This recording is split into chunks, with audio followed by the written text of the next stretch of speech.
Marcus Chen opened his eyes and immediately wished he had not done that, because the light felt like knives stabbing directly into his brain, and his mouth tasted like something had crawled inside and died there twice over.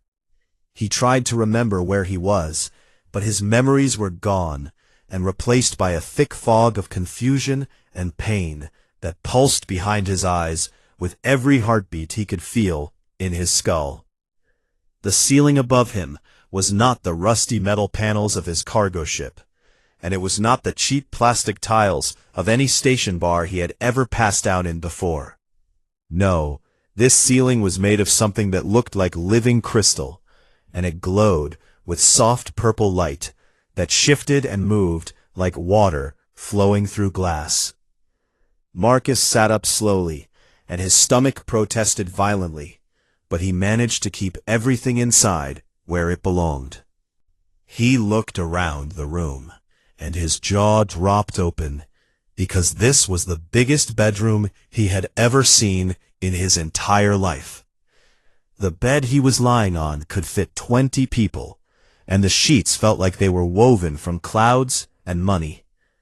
Massive pillars of the same glowing crystal rose toward a ceiling that had to be 30 meters high at least. Strange alien flowers floated in glass containers and filled the air with a sweet smell that made his headache slightly less terrible. Where in the name of every star in the galaxy was he?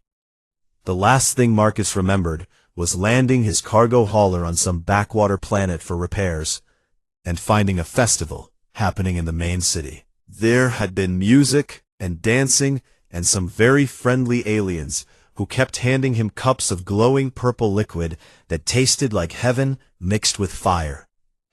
After that, his memories became a blur of colors and sounds, and then nothing at all. He looked down at himself and noticed he was wearing some kind of fancy robe made of silver fabric, and there were strange symbols tattooed across his forearm in glowing blue ink. The symbols pulsed gently like they were alive, and Marcus felt a cold wave of fear wash through his body. What had he done last night? A door at the far end of the chamber slid open with a soft hiss, and Marcus felt his heart stop beating for at least 3 seconds.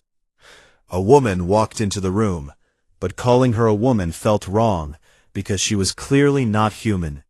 She stood at least 7 feet tall, with skin the color of deep violet flowers, and 4 elegant horns that curved backward from her forehead like a crown made of bone. Her eyes were solid gold, with no visible pupils, and they stared at Marcus with an intensity that made him want to disappear into the bed. She wore armor made of black metal and flowing white cloth, and she moved with the grace of a predator who had never known what it felt like to be prey. Behind her came 2 guards in full battle gear who looked like they could crush Marcus with their smallest fingers. The tall alien woman stopped at the foot of the bed and studied Marcus like he was a puzzle she was trying to solve. "You are finally awake," she said in perfect English, though her voice had a strange echo to it, like multiple people speaking at once. "I was beginning to wonder if the bonding ceremony had damaged your primitive neural pathways." Marcus tried to speak, but only managed to make a sound like a confused frog. "I am Empress Vitherix Shalmora," the alien woman continued, without waiting for his response, "Supreme Sovereign of the Velkari Dominion, and ruler of 300 star systems across this galaxy. And you are Marcus Chen of Earth, a cargo hauler of no particular importance, who somehow managed to win my hand in marriage during the sacred Festival of Ascension last night." Marcus finally found his voice, though it came out as more of a squeak than he would have liked. "I did what now?" The Empress raised one elegant eyebrow, which was actually more of a ridge of tiny scales that shifted color when she moved. "You do not remember," she said, and it was not a question. "The ceremonial wine affects alien species in unpredictable ways, and it seems your memories have been erased. Allow me to explain your situation, human. She began to pace slowly at the foot of the bed, and Marcus noticed that even her walking looked dangerous somehow. The Festival of Ascension is a sacred ritual held every 50 cycles to determine the mate of the ruling monarch. Challengers enter the arena of fates and compete in trials of combat and wisdom and endurance. The winner earns the right to bond with the Empress and share in the glory of the Dominion. Marcus felt his stomach drop somewhere around his ankles. And I somehow won this competition? You stumbled into the arena drunk and confused and asking where the bathroom was, Vytherix replied, with a tone that suggested she still could not believe it herself. The guards assumed you were a divine offering from the stars, and the ancient laws required them to allow you to compete. What followed was the most chaotic and confusing series of events in the 3,000-year history of the festival. She stopped pacing and looked directly at Marcus with those golden eyes. You defeated the champion of House Vorthai by accidentally triggering a trap meant for you that crushed him instead. You won the riddle challenge by giving an answer so nonsensical that the ancient oracle machine overloaded trying to process it. And in the final combat trial, you somehow convinced your opponent that you were a legendary death spirit from the void, and he surrendered without fighting. Marcus opened his mouth and closed it several times because he had absolutely no idea how to respond to any of that. The bonding ceremony was performed before the 12 noble houses at midnight, Vytherix continued. The marks on your arm are the sacred glyphs of union, and they cannot be removed by any known means. In the eyes of my people and the laws of my empire, you are now my husband. Okay, Marcus said slowly, as his brain tried desperately to catch up with reality. Okay, so this is clearly a misunderstanding, and we can just explain that I was drunk and lost and get this whole thing annulled. I am sure your people have some kind of divorce process. The temperature in the room seemed to drop by several degrees as the Empress stared at him. The Valkyrie do not believe in divorce. Marriage to the sovereign is eternal and sacred, and breaking that bond is considered the highest form of treason. The punishment for abandoning a royal marriage is death for the offending spouse and the complete destruction of their home planet. Marcus felt all the blood drain from his face. The complete destruction of what now? Earth, Vytherix said simply. Your homeworld would be reduced to ash and scattered across the void as a warning to any who would disrespect the sacred bonds of the Dominion. 8 billion of your people would die because you wanted a divorce. Marcus sat in silence as the full weight of his situation crashed down on him like a falling moon. He was married to an alien empress, and he could not remember any of it, and if he tried to leave, his entire planet would be destroyed. This was without question the worst hangover he had ever experienced in his entire life. So, Vytherix said as she turned toward the door, welcome to your new life, Prince Consort Marcus Chan of Earth. I suggest you learn quickly, because the court will eat you alive if you show weakness. Your lessons begin in 1 hour. She walked out of the room and left Marcus sitting alone in the massive crystal bed, wondering how his life had gone so completely and totally wrong. He was a cargo hauler from the outer colonies, and now he was the husband of an alien queen, and the fate of humanity rested on his shoulders. Marcus Chen had really messed up this time. 3 months had passed since Marcus woke up married to an alien empress, and every single day had been a struggle to survive in a court that wanted him dead. The Valkyrie Imperial Palace was a maze of crystal towers and floating gardens, and hidden passages where assassins could appear at any moment. Marcus had already survived 2 attempts on his life, and he was starting to get tired of checking his food for poison every time he sat down to eat. The nobles of the Dominion hated him with a passion that burned hotter than any star. They called him the primitive behind his back, and sometimes to his face. They laughed at his small stature and his soft skin, and his lack of horns. They placed bets on how long he would survive before someone finally managed to kill him. The Empress herself remained cold and distant, like a beautiful statue made of ice and contempt. Vitherix spoke to Marcus only when ceremony required it, and she never looked at him with anything other than mild irritation. He was a burden she was forced to carry, and she made sure he knew it every single day. Marcus spent his time learning everything he could about Velkhari culture and politics and history. He studied their language until he could speak it without an accent. He memorized the names and alliances of every noble house. He learned which foods would kill him and which poisons had no antidote. Knowledge was the only weapon he had, and he intended to use it well. The Velkhari were a proud warrior species who had conquered their way across 300 star systems through military might and brutal efficiency.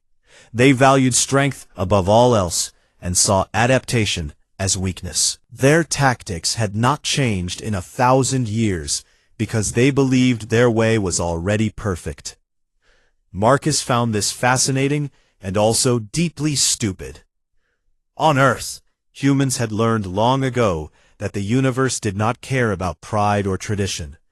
You adapted or you died, and the humans who survived were the ones who changed fastest when things went wrong.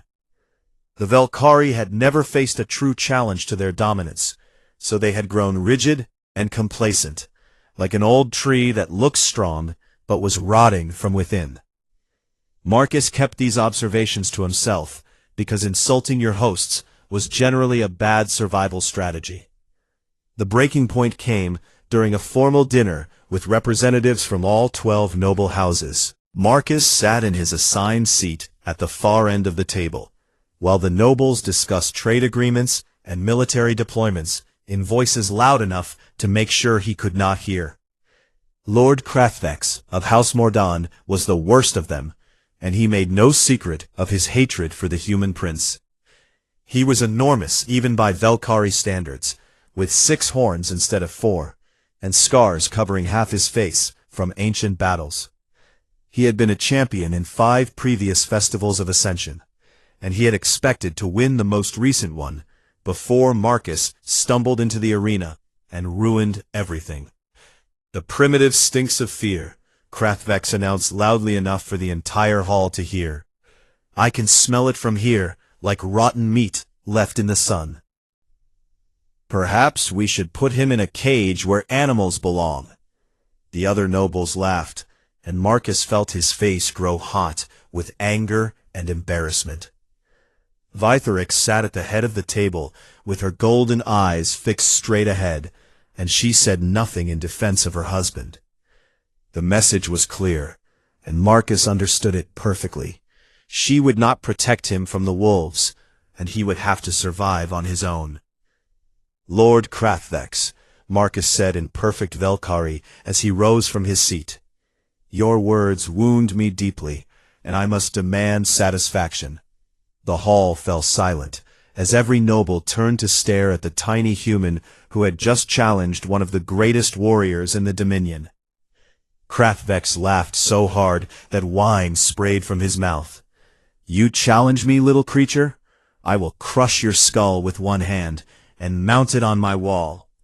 "I do not challenge you to combat," Marcus replied calmly. "I challenge you to a duel of wits." Confusion rippled through the crowd, because this was not a concept the Velkhari had ever encountered. "A duel of what?" "Wits," Marcus repeated. "Intelligence and cunning and mental skill. We will compete to see who is the smarter being, and the loser must publicly apologize to the winner and admit their inferiority." Krathvex snarled, and his hand moved toward his blade. "This is cowardice. You refuse to fight because you know I would destroy you." "I refuse to fight because physical combat would prove nothing," Marcus said with a shrug. "You are bigger and stronger and faster than me, and everyone already knows this. But are you smarter? That is the question I want answered. Unless, of course, you are afraid that a primitive human might defeat the great Lord Krathvex in a battle of minds." The trap was set, and Krathvex walked right into it, because his pride would not allow him to back down. "Fine, little creature. I accept your foolish challenge. Name your contest." Marcus smiled, and the expression made several nearby nobles shift uncomfortably in their seats. "The rules are simple. We will take turns making statements about each other. Each statement must be true based on publicly known information. The first person to become so angry that they lose control and attack the other automatically loses. The contest ends when one of us surrenders or breaks." The nobles murmured among themselves because this was strange and foreign, and they did not understand why anyone would compete in such a way. Krathvex grinned with confidence, because he believed his will was unbreakable. "Begin then, human. Show me this weapon of yours." Marcus began speaking, and he did not stop for 2 hours. He talked about Krathvex's military failures and the battles he had lost due to poor planning. He mentioned the Lord's 3 former wives, who had all requested reassignment to distant colonies rather than remain married to him.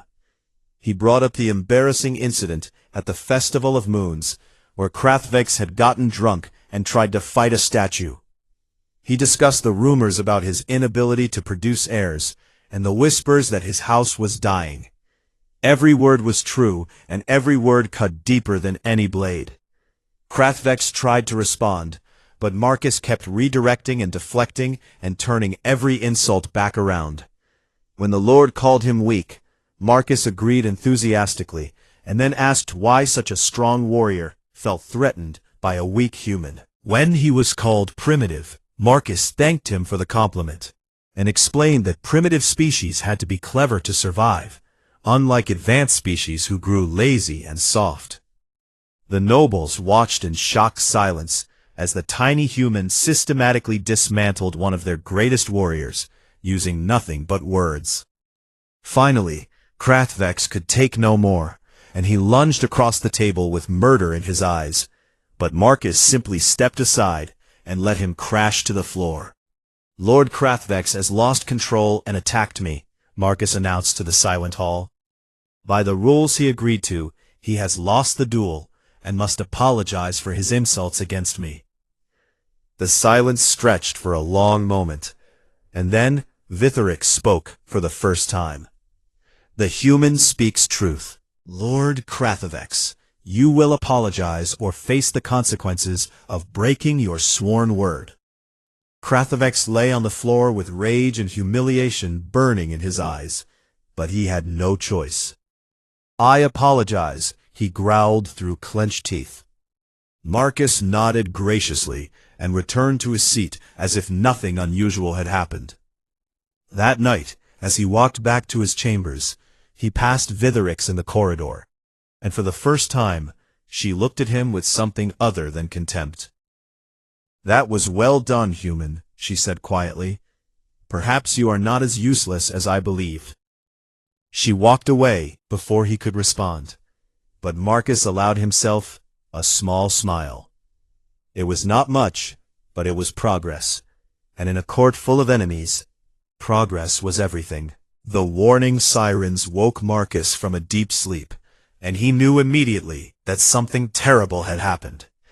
He rushed to the command center of the palace, where Vitherix stood, surrounded by admirals and generals, who all wore expressions of barely controlled panic. Holographic displays showed star maps covered in red markers that spread like a disease across the border territories. "What is happening?" Marcus asked, as he pushed through the crowd of military officers. Vitherix turned to look at him, and for the first time since he had known her, she looked afraid.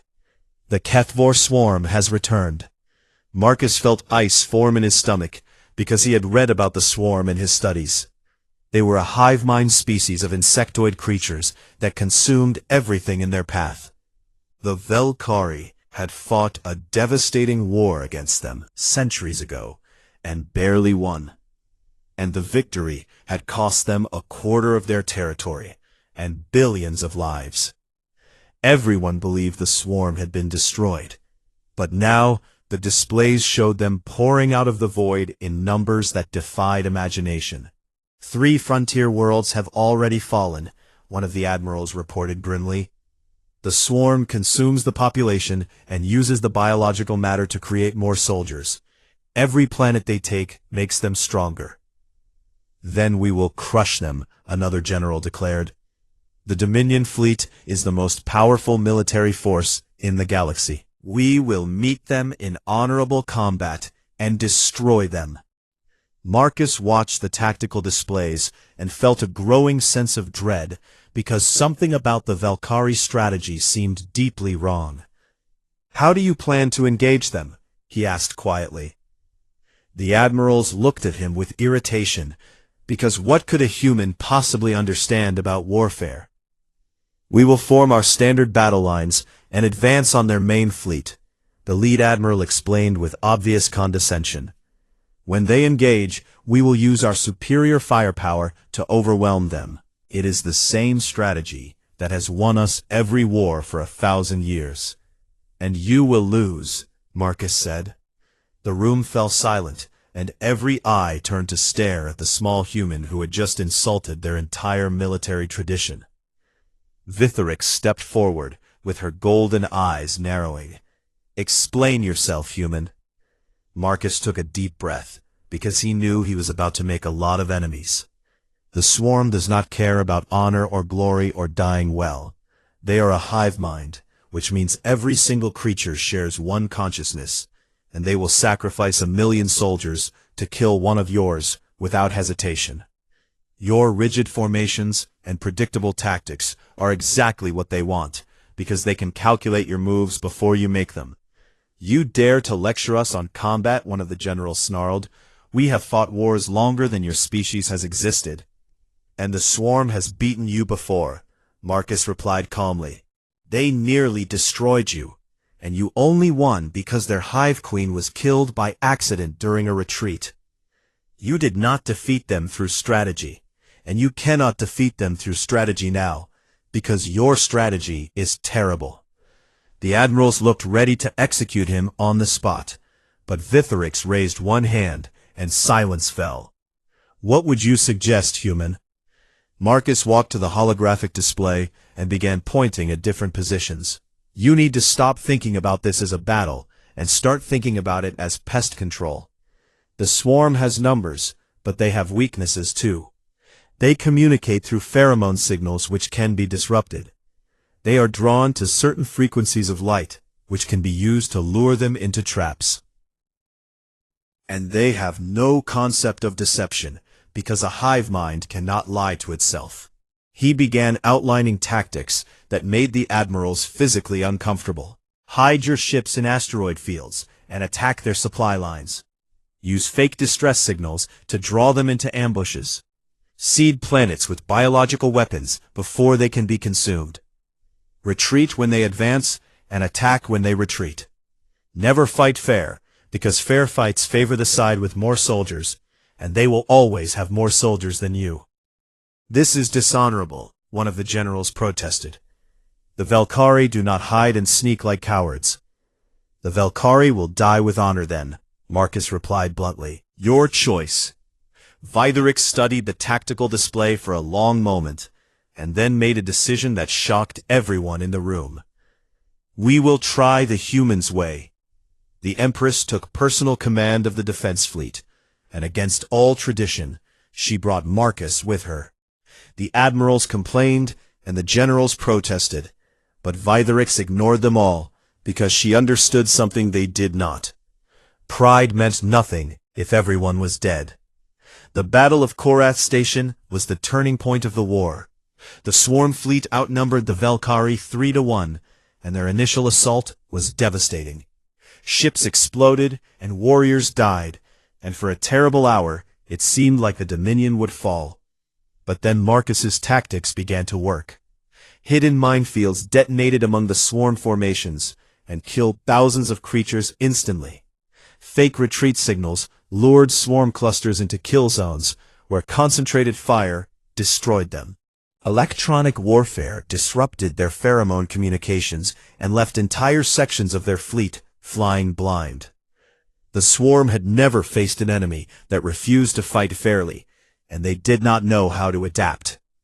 By the end of the battle, the swarm had been driven back in disarray, and the Velkhari had won their first real victory in months. Marcus stood on the bridge of the flagship, exhausted and covered in sweat, and feeling more alive than he had ever felt in his entire life. Vitherix approached him as the crew celebrated around them, and she looked at him with something that might have been respect. "You saved us today, human." "I gave you ideas," Marcus replied. "Your warriors did the actual fighting." They stood in silence for a moment, watching the stars through the viewport, as the last of the swarm ships fled into the void.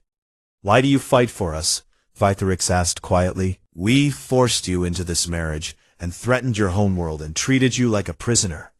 You have every reason to hate us, and yet you risk your life to help us survive. I do not understand." Marcus thought about the question carefully, because it deserved an honest answer.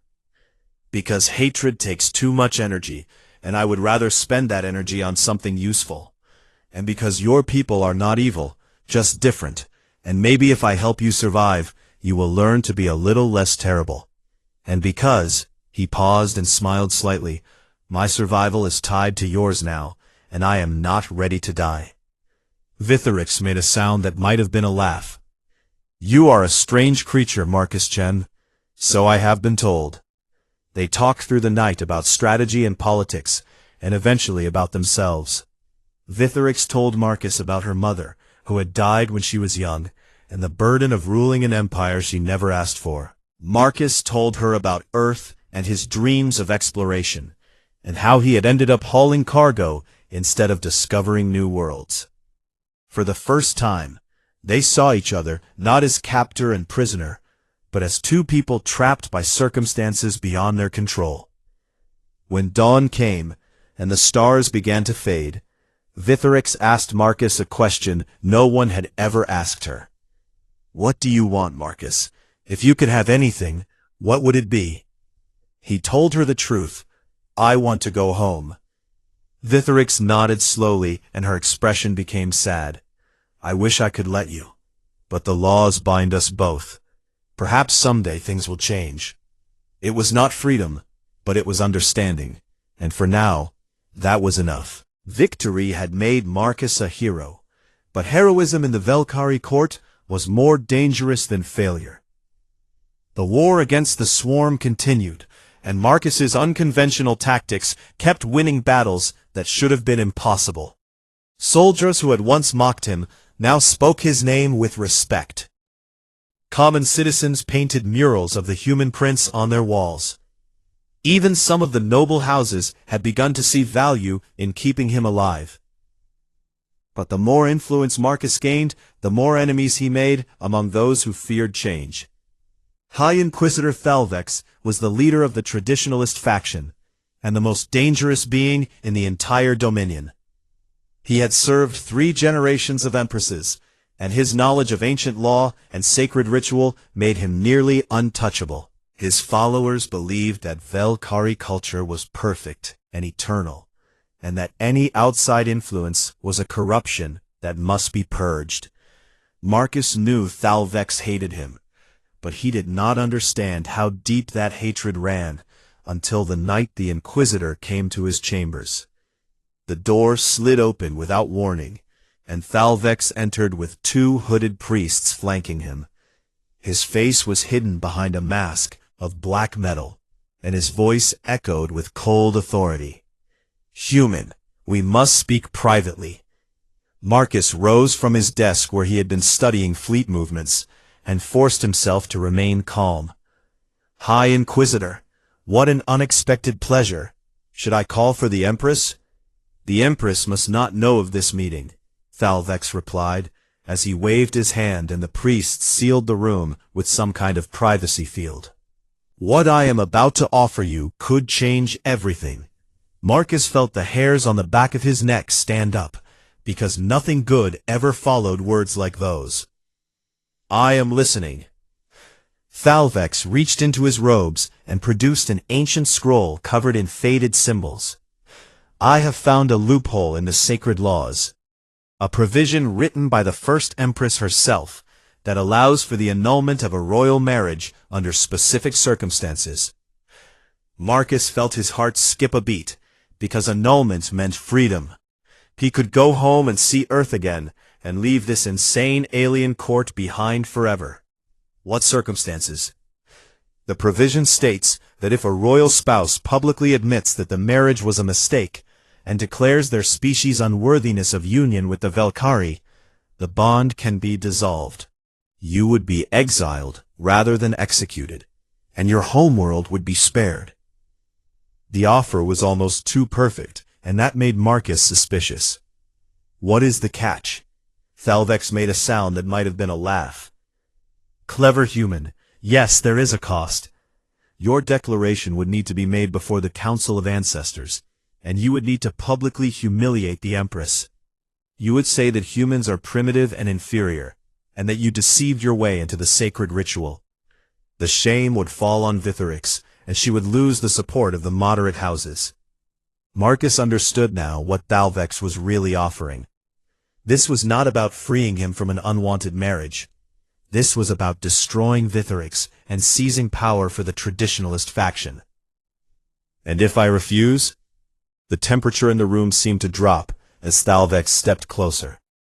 Then I will be forced to take more direct action. I had hoped to remove you peacefully.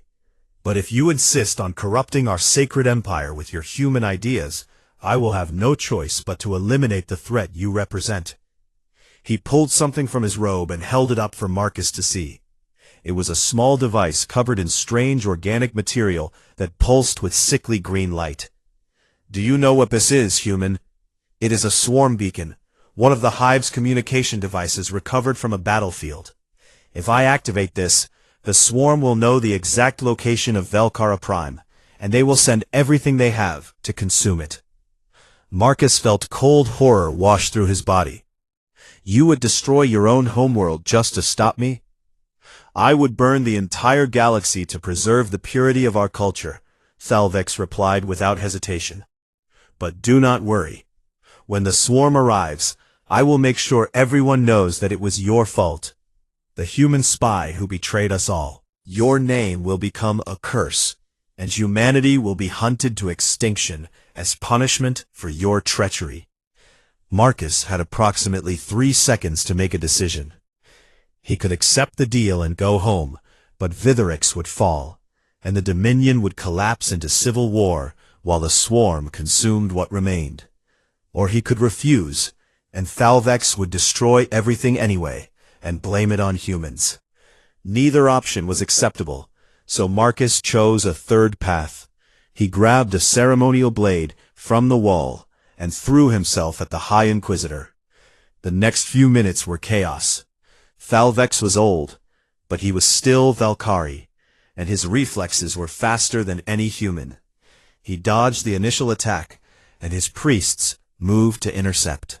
Marcus ducked under their grasping hands and slashed at the privacy field generator, destroying it in a shower of sparks. Alarms began screaming throughout the palace.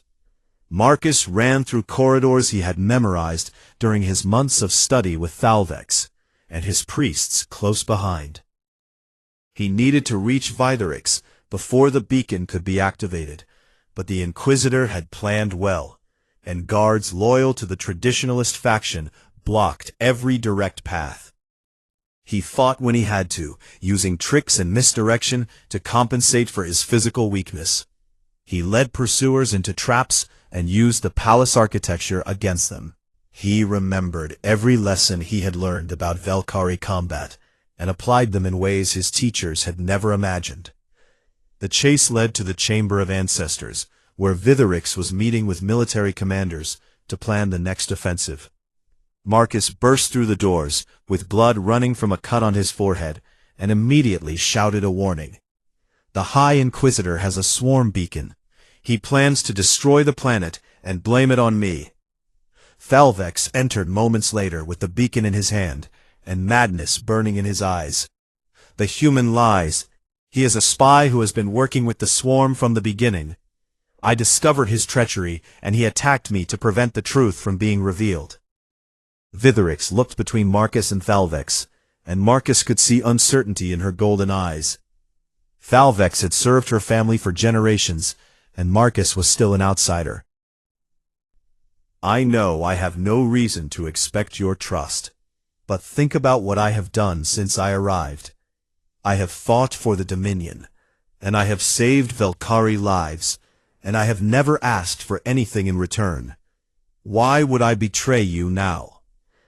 The Empress stood frozen for an endless moment, and then she made her decision. Guards seized the High Inquisitor. Thalvex screamed in rage and moved to activate the beacon, but Marcus was faster. He remembered a move he had seen Vitherix perform during training, a desperate lunge that she had called too reckless for proper combat.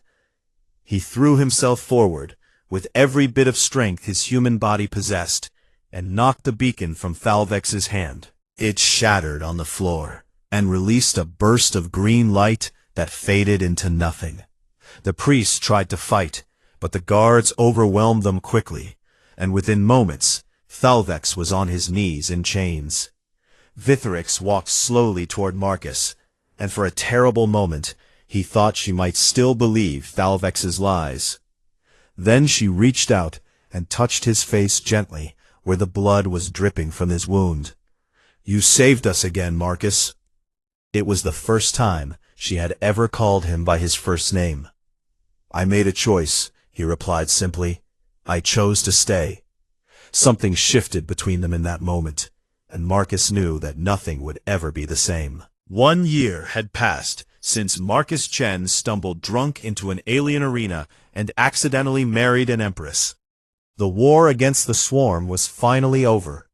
The combined might of the Velkhari fleet, guided by human tactics, had pushed the hive back into the darkest regions of space where they would pose no threat for generations. Worlds that had been consumed were being reclaimed, and the Dominion was rebuilding stronger than ever. Marcus stood in the Chamber of Ancestors, surrounded by the most powerful beings in 300 star systems, and he could barely believe how far he had come. The Council of Ancestors was the highest governing body in the Dominion, and they had summoned Marcus for a purpose he did not yet understand. 12 ancient Velkhari sat in floating thrones arranged in a circle, and their combined age was measured in millennia. They had watched empires rise and fall, and their judgment was considered sacred law. Vitherix stood beside him, wearing ceremonial armor that glowed with internal light, and looking more beautiful than any being Marcus had ever seen. Their relationship had changed dramatically since the night of Thalvex's betrayal, and though neither of them had spoken the words, they both knew something profound had grown between them. Marcus Chen of Earth, the eldest council member, spoke in a voice like grinding stone. You have been summoned to receive judgment for your actions during your time among the Velkhari. Marcus felt a flicker of fear, because judgment could mean anything in this culture. You entered our sacred ritual through deception and trickery. You introduced foreign concepts to our military that violated traditions older than your entire species. You have changed the way our people think and fight and live. The old Velkhari paused, and Marcus braced himself for whatever punishment was coming. And we thank you for it. Marcus blinked in surprise, because that was not what he had expected to hear. The Dominion was dying, another council member continued. We were too proud to see it, but our rigidity had become a weakness, and our traditions had become chains. You showed us that adaptation is not cowardice, and that there is wisdom in learning from others. Without your influence, the swarm would have consumed us all. The eldest member rose from his throne and floated down to stand before Marcus. The council has voted unanimously to grant you a gift that has never been given to any outsider in our history. We are offering you freedom, Marcus Chen. Full and complete freedom, with no conditions or consequences. Marcus felt his heart stop beating. You may return to Earth and live among your own people, and the marriage bond will be dissolved without shame or punishment. Your homeworld will be granted protected status as an ally of the Dominion, and no Velkhari will ever threaten them again. You have earned this through your service and your sacrifice."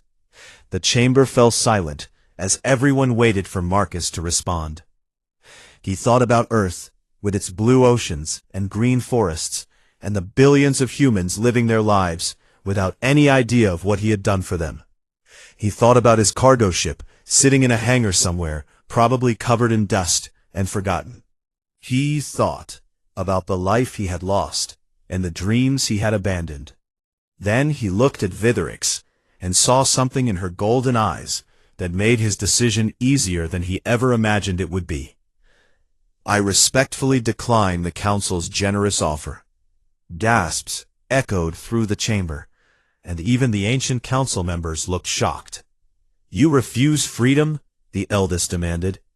"You choose to remain bound to an empire that kidnapped you and threatened your world?" Marcus smiled and shook his head. "I choose to remain with people who have become my family. I choose to stay with a civilization that is learning to grow and change. And I choose," he turned to look directly at Vitherix, "to stay with a woman who has shown me that home is not always the place where you were born."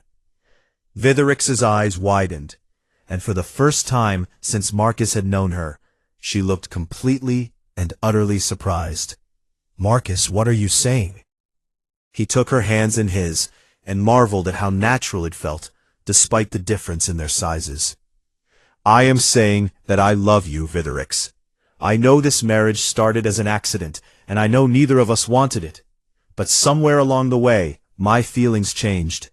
You are strong and fierce and brilliant, and I would rather spend my life with you than return to a home that no longer feels like home." The chamber was absolutely silent. Vitherix stared at him for what felt like an eternity, and Marcus began to wonder if he had made a terrible mistake. Perhaps Velkari did not experience love the way humans did. Perhaps he had just humiliated himself in front of the entire ruling council.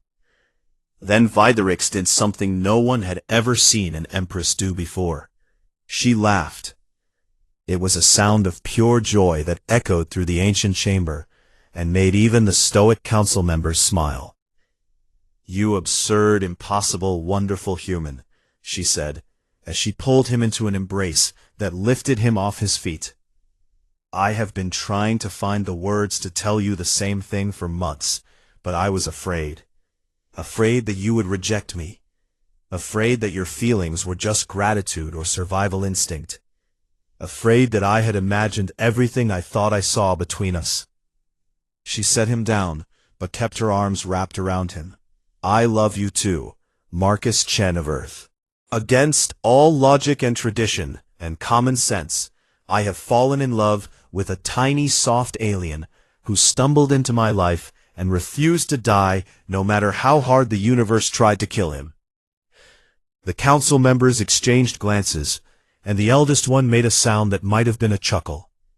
"Well, this is certainly unexpected, but not unwelcome. It seems the bond between you is genuine after all." He raised his hands, and the chamber filled with golden light. "Then, let it be recorded that Marcus Chen has chosen to remain among the Velkari, not as a prisoner or a hostage, but as a true member of our empire. He shall be granted full citizenship and all the rights and privileges that come with it. And his homeworld of Earth shall be considered a protected ally of the Dominion from this day forward." That is what partners do. Marcus squeezed her hand and felt a warmth spread through his chest that had nothing to do with the ship's heating systems. He thought about how his life had changed in just 1 year. He had gone from a nobody cargo hauler to the prince consort of a galactic empire. He had fought in wars and survived assassins and fallen in love with the most extraordinary being he had ever met. All because he had gotten drunk and wandered into the wrong arena looking for a bathroom. "You know," he said, as Earth's sun grew brighter in the distance, "I still do not remember anything from that night at the festival. I have no idea how I actually won those trials." Vitherix laughed, and the sound filled him with joy. "Perhaps some mysteries are better left unsolved. Besides, I think I prefer the man you became to the drunk who stumbled into my life." He would not have been nearly as interesting. Marcus smiled and watched as humanity's homeworld grew larger before them. He had woken up married to an alien queen, and against all odds, he had chosen to stay. And as the Dominion's flagship entered Earth's solar system, carrying the first official diplomatic mission to humanity, Marcus Chen knew that this was only the beginning of an adventure that would change the galaxy forever. The tiny human who had accidentally become a prince was about to introduce his wife to his entire species. What could possibly go wrong?